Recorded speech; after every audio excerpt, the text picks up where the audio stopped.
Good morning. I'm meteorologist Dave Epstein. It is Tuesday, the 27th of January. Let's get to the weather wisdom for today. Well, that was quite a storm. Boston eclipsing the 20-inch mark, so we now have a top 10 storm in the books since records go back to 1872.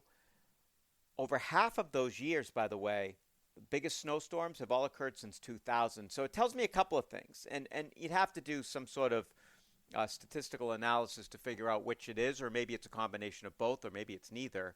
But as the climate warms, air holds more moisture, so we're able to produce rainstorms and snowstorms with bigger totals. That we know. That's part of the research. That's just part of what we know was going to happen.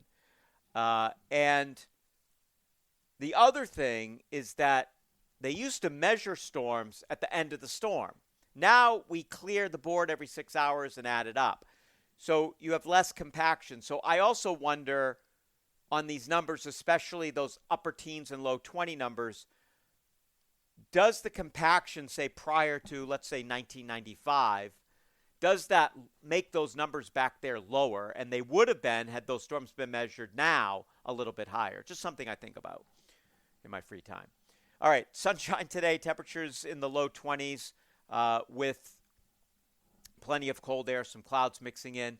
Basically, it's 20s by day, low 20s, single digits at night, some places getting at or a little below zero right through the end of the weekend. One exception is Friday, when temperatures will stay in the teens.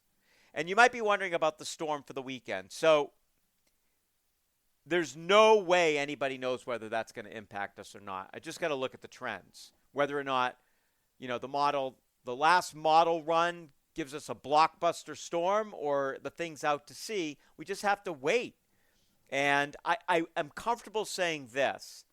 The potential is there for another significant storm. But whether or not we're going to get that or not, we just don't know, because the upper level system that will bring that up here or not hasn't been created yet. The jet stream, this is all based on models, and the jet stream, we just need more information to get a better handle on what the jet stream is going to do late this weekend. It's Tuesday. We're talking Sunday. So it's a long ways away. So we'll keep an eye on it for you. Keep my social media handy, and I'll let you know what it looks like. But for now, we're just going to say, yeah, the potential is there for sure. Have a great morning.